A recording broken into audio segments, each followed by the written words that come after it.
Sahabat,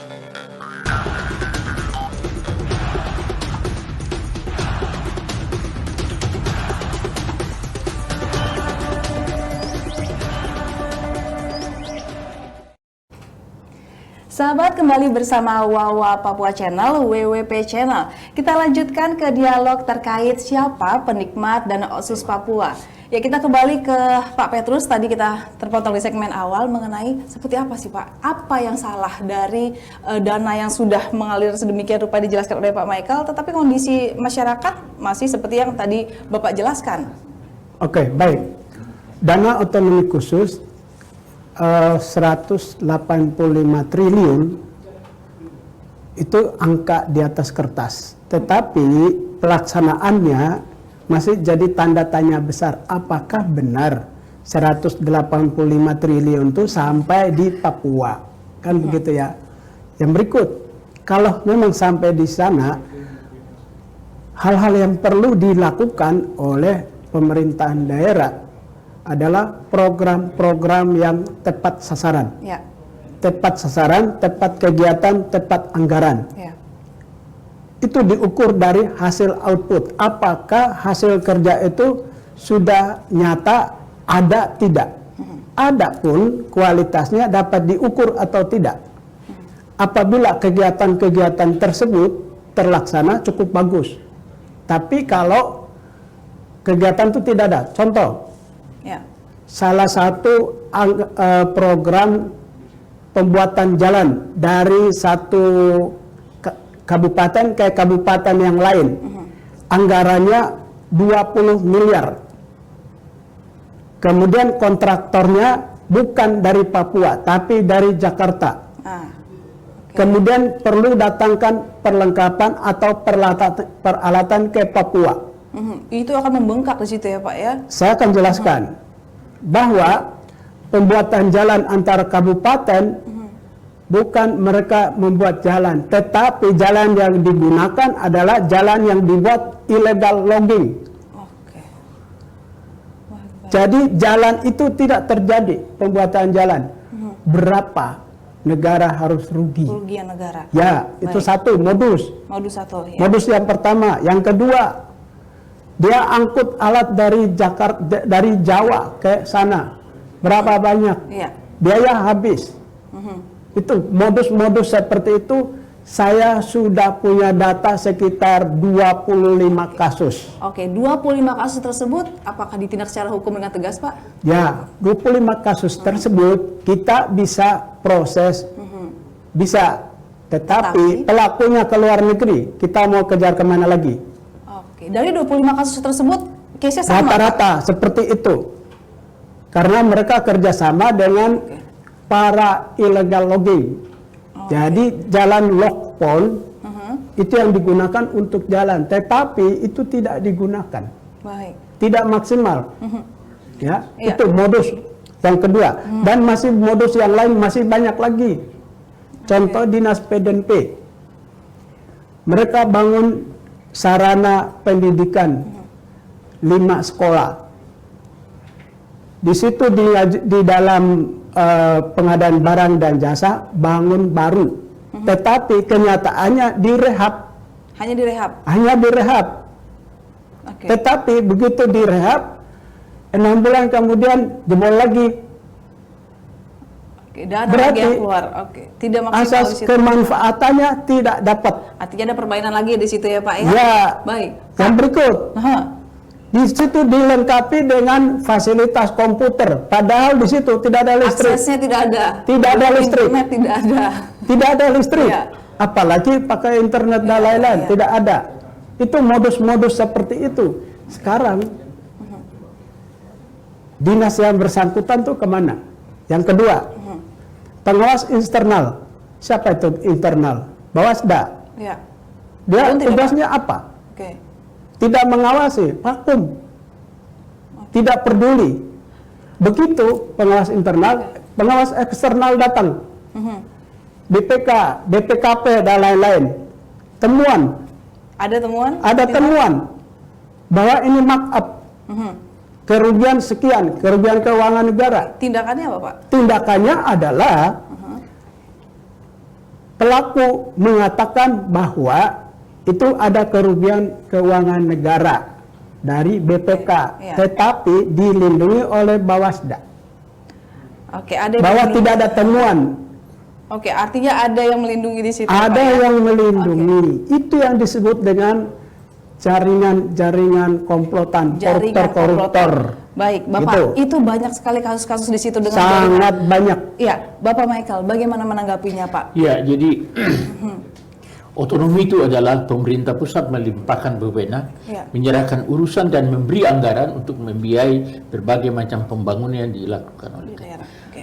Oleh karena itu terjadi apa yang disebut otonomisasi kebijakan. Semua urusan diserahkan kepada pemerintah daerah, kecuali masalah luar negeri, pertahanan, keuangan, dan justisi, serta agama. Itu yang tidak. Tapi yang lain semua boleh dilakukan. Karena itu diserahkan, maka pemerintah daerah itu merencanakan apa yang dibutuhkan oleh rakyat di tempatnya. Ya. 42 kabupaten dan kota. Ya. Dari data kita yang selama ini, setiap kabupaten di Papua, dari 42 kabupaten, rata-rata hampir 1 triliun lebih, ada yang kurang ya. Tetapi hampir 1. Dan dana itu digunakan untuk, pertama, pendidikan, kesehatan, Ya. ekonomi kerakyatan, dan infrastruktur. Itu dibangun. Seluruh Papua sekarang terbangun infrastruktur dari Merauke sampai di Sorong. Jalan raya dibangun, lapangan terbang dibangun, perintis dibangun, pelabuhan dibangun, dan di mana-mana dibangun. Itu di Papua, tidak dibawa ke Jawa, di Papua dibangun. Oke. Sehingga dana otonomi khusus yang dibangun oleh infrastruktur, dana otonomi khusus untuk pendidikan, untuk kesehatan, untuk berbagai macam itu di Papua. Maka dana Papua itu adalah dinikmati oleh setiap orang yang ada di Papua.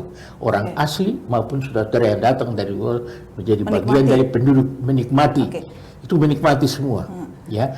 Itu harus jelas. Kecuali orang yang buta, tuli, dan bisu yang tidak melihat itu. Itu harapan pemerintah pusat, Pak. Bukan Tapi- harapan, memang fakta. Harusnya seperti itu. Harusnya. Sudah jadi. Oke, tapi faktanya tadi yang diceritakan oleh Beliau Pak Petrus, kemukakan kasus-kasus dalam penyelewengan penggunaan oleh pejabat atau oleh orang yang menyusun program. Iya. Tetapi perkembangan di Papua itu yang dibangun oleh para bupati itu, Iya. itu ibarat gula di mana semut-semut datang dari mana-mana. ya betul. Dia ibarat lampu di mana larung-larung datang, Iya. menyebabkan apa yang disebut social incontemptus, kecemburuan di dan antara mereka-mereka yang berebutan di situ. Adanya economic injustice menyebabkan rasanya ketidakadilan ekonomi ada di ketimpangan antara di itu. situ. Ya, karena orang memang itu menciptakan apa yang disebut cultural shock, Iya. yang datang dan yang ada itu berebutan untuk sesuatu. Iya, iya. Lalu ini, nah kemudian saudara kita yang datang dari luar menganggap dia superior, lalu seorang Papuanya dianggap inferior. Iya. Ini yang menyebabkan apa yang tadi kasus-kasus yang muncul dan harus diselesaikan oleh pihak kepolisian Ya. ya. Untuk menciptakan ketertiban, ketentraman, untuk menciptakan keadilan, sehingga kita harap kepolisian itu harus betul-betul profesional dan bidangnya. Kalau dia tidak profesional, dia bagian dari masalah. Oke, baik. Itu harapan keterlibatan kepolisian. Nah, keterlibatan dari pemerintah pusat untuk mengawasi Ya, itu pemerintah bagaimana, pusat Pak? kewajiban itu adalah membina. Iya, tidak Harus melepas seperti mengarahkan, itu. tidak bisa membiarkan begitu liar. Karena pemerintah itu bekerja di dalam 4 hal. Harus keteraturan. Segala sesuatu itu diatur. Ada dasar hukumnya, ada pedomannya, ada petunjuknya. Maka harus dilakukan. Pemerintah juga bekerja atas hierarki. Dia harus berjenjang dari atas ke bawah. Pusat menegur provinsi, provinsi menegur kabupaten, kabupaten menegur kecamatan, kecamatan. Tapi kalau hanya teguran tapi tidak Bukan, ada tindakan, ini jangan lihat dari kata teguran, Oke. tapi itu pembinaan. pembinaannya dari Yang sisi itu pembinaan. terus. Kemudian juga selain itu ada prosedur, Oke. ada cara, ada prosedur untuk bagaimana melakukan segala sesuatu. Itu tadi Irjen Waina sudah kata. Ya. Nah, prosedur ini kalau salah ya ditangkap, dimarahin, ditegur, diketok kepalanya. Dan ada metode, ada cara, ada banyak cara, tapi cara yang disepakati yang diatur oleh itu yang harus dipakai. Kalau dikeluar dari metode itu, cara yang disepakati, polisi kewajiban betul menangkap atau apalah terserah. Nah, itu yang harus berlaku. Kemudian seperti apa yang tadi katakan oleh Irjen Wayan itu, bahwa memang ada temuan, ada teguran, tapi tindak lanjut dari itu yang tidak ada. Itu dia menjadi pertanyaan. Oleh karena itu siapa yang menikmati dana otsus? Semua orang yang datang di Papua menikmati. Tadi Bapak bilang mengenai ada kasus pembuatan jalan, bahwa yang datang ini peralatan dari luar Papua. Ya, memang. Artinya yang menikmati ini pemerintah Papua juga dan juga dari pusat juga. Seperti apa, Pak? Diakui seperti itu. Itu kan tadi saya bilang, itu kan gula, semut datang dari mana-mana. Iya. Itu dana otsus itu. Bayangkan misalnya kabupaten saya, Superior, itu kan penduduknya cuma 15-20 orang, tapi dananya 1 triliun. Siapa yang menikmati itu? Yang jelas yang punya kemampuan dan kelebihan. Semut-semut itu ya, Pak ya. Semut itu yang punya kelebihan. Nah, sekarang tugas dari Pak Wayan itu adalah, ada semut yang baik, tapi ada semut yang nakal. Nah, bagaimana nih Pak menindak semut-semut ini? Apakah dengan tadi pergi ke luar negeri ya sudah tetap sampai situ tindakannya? Apa tidak ada langkah-langkah lain untuk menindak tegas seperti itu? Baik, bagaimana Pak? Terima kasih. Jadi sebuah aturan itu dia membuka peluang untuk kong kali kong, untuk menyalahgunakan. Contoh, Perpres 93 pengadaan barang dan jasa harus dilakukan lewat online, lewat apa namanya itu, lewat terbuka ya Pak ya? Ya, lewat YouTube atau lain-lain, lewat media. Nah, sekarang kalau orang mau ikuti lelang kan harus lewat media. Dulu kalau tidak pakai media, hanya lokal saja, itu peluang kong kali kongnya sedikit. Tetapi kalau lelangnya seluruh Indonesia, kalau pemenang itu dari Jakarta, berarti sudah kong kali kong, sudah buka peluang. Logikanya adalah kalau orang yang pemenang Jakarta, terus objeknya yang harus dikerjakan bukan kota Jayapura, tapi daerah pedalaman, bayangkan. Berapa besar biaya? Berapa besarnya? Berapa kong kali kongnya? Tidak mungkin hasilnya akan tercapai. Itu membuka peluang. Coba kalau yang pemenang itu orang Papua atau orang berada di tempat, mungkin penyimpangan itu tidak akan terjadi. Ya, saya yakin. Dan itu sudah sangat banyak. Sekarang dengan undang-undang otonomi khusus, kenapa peserta lelang adalah di luar dari Papua harus ikut lelang dengan online, kan gitu itu ya? ditutup ya Pak ya, untuk meminimkan ya. Disitulah undang-undang otonomi khusus menjamin khusus daerah Papua orang luar tidak usah ikut lelang. Tapi kalau mau lelang tidak online, tapi datang ke Papua. Untuk meminimkan operasi penyimpangan itu ya Pak ya? Itu paling tidak pola. Yang lain, hal yang lain adalah perkembangan terakhir bidang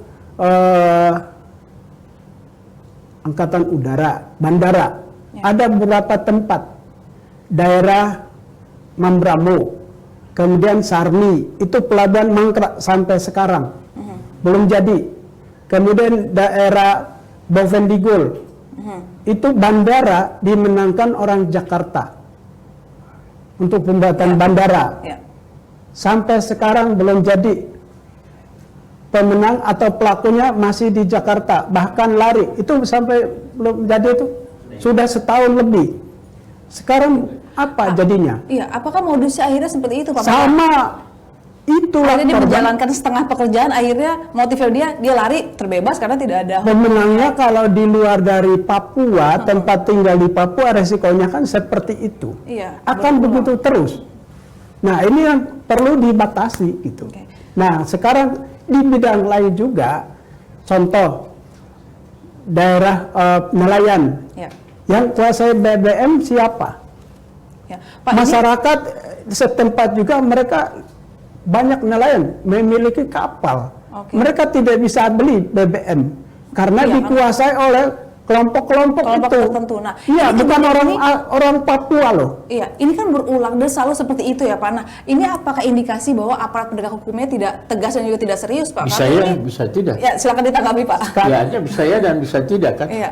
Atau dia mau jadi bagian dari masalah, bukan bagian dari solusi. Iya, Sebab kalau itu berulang dan terjadi, itu sama dengan keledai jatuh di lubang Lubang yang sama. Apakah ada intervensi Pak di situ Pak? Bukan intervensi, jadi berlindung pada kebijakan pemerintah. Nah, sekarang masyarakat setempat tidak akan bertukuk-tukuk, dia tidak bisa cari makan di daerah perairan, di laut. Padahal masyarakat setempat memiliki perahu, memiliki kapal. Nah, inilah melakukan penyimpangan sangat besar di sini. Itu sebagai BBM. Ya. Belum lagi dana otonomi khusus Ya. yang kita bahas 3 item tadi. Kemudian hal yang berikut adalah yang disebut dengan korupsi itu jangan salah, penyakit atau virus yang sangat bahaya dan mematikan. Serangannya adalah hati, jantung dan otak. Itu. Iya, hati, jatuh dan otak. Nah, Ya. Pak, kenapa di Papua ini dinilai seperti sulit sekali menindak kasus-kasus seperti ini? Berkaca dari wilayah di Aceh, itu Gubernur Aceh Irwandi Yusuf ini dihukum korupsi dana otsus. Nah, kenapa Pak di Papua ini tidak bisa seperti itu? Jadi begini ya, saya mau menjelaskan bahwa di dalam pemerintahan itu ada pengawasan yang built-in Ya, di dalam struktur jabatan atau struktur pemerintahan itu. Ada pengawasan internal yang bisa mengatur dan mengendalikan seluruh perangkat itu ada. Nah, sekarang persoalannya apakah ini efektif atau tidak, itu saya tidak menghakimi, tetapi bahwa ada aturan yang memang harus ditegakkan. Mulai gubernur dan kepala dinas, kepala badan, kepala unit, kepala seksi itu ada fungsi-fungsi pengawasan yang melekat dalam dirinya juga dalam lingkungan kerjanya. Ya. Itu harus optimal. Nah, kalau setelah itu setiap tahun ada pengawasan yang dibuat oleh inspektur daerah setempat ataupun dari pusat. Nah, kalau dalam pengawasan itu ada temuan harus diselesaikan. Ya. Kalau 1 kali tidak, 2 kali tidak, 3 kali diserahkan kepada pihak kepolisian. Pihak kepolisian selesaikan tidak, serahkan kepada KPK. Itu prosedur dalam pengawasan dan pembinaan aparatur itu, sehingga harus ada jerat, ada efek jerat terhadap maksimal. mereka.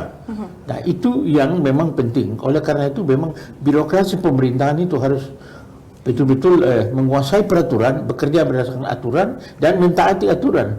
Ya. Itu yang harus terjadi sekarang. Nah, sehingga pihak kepolisian itu dia bisa menjadi bagian daripada penyelesaian masalah, penyalahgunaan kekuasaan, penyalahgunaan keuangan dan ketertiban. Oke, Dan penyalahgunaan keuangan tersebut dari awal audit ada atau tidak ada, sebenarnya Pak? ada. Seperti apa tuh Pak prosedur audit itu Pak berjalan Memang sehingga kita akan ada pelanggaran kita tetap ada terjadi seperti kesulitan Pak sekarang Petrus bilang ya. tadi. Ibu Ganti, ya.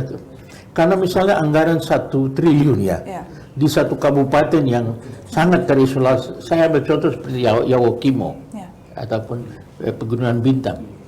Ya rata-rata di atas 1 triliun, penduduknya sedikit, terkebelakang, belum bisa mengerti baik. Nah, bagaimana mereka mengalokasikan dan dana itu untuk pendidikan berapa untuk itu? Ya. Dan paling kita nggak usah pakai ini, tapi pakai akal sehat bahwa bagaimana menghabiskan uang itu. Ya. Kalau tidak habis, ya orang bikin habis. Iya. Sebab itu kan anggaran 1 tahun Iya. ya. Dibuat sedemikian rupa biar habis ya Pak ya. Di situ pengawasan ini penting. Pengawasan internal artinya dalam diri orang itu, dan pengawasan dari luar, dari badan-badan punya fungsi pengawasan atau pihak kepolisian. Kalau itu memang melanggar hukum. Atau melanggar ketentuan yang berlaku dalam Ya. birokrasi pemerintahan itu. Ya, Bapak saat Bapak bertugas seperti apa sih Pak kasus korupsi dari dana otsus ini yang paling sulit untuk diusut gitu Pak? Baik, untuk mengidentifikasi korupsi, peta korupsi adalah DAU, dana alokasi umum, DAP, Ya. dana alokasi khusus, kemudian penerimaan pajak dan non pajak, Baik. kemudian dari dinas sosial, di situ ada bantuan sosial. Ya, jadi kalau bantuan sosial yang sifatnya kalau menyalahgunakan kira-kira seperti apa gitu. Nah, rohnya adalah orang melakukan penyimpangan dari peta korupsi tadi adalah anggaran 185 triliun itu dia masuk di pos apa, program apa. Kemudian kaitannya dengan audit.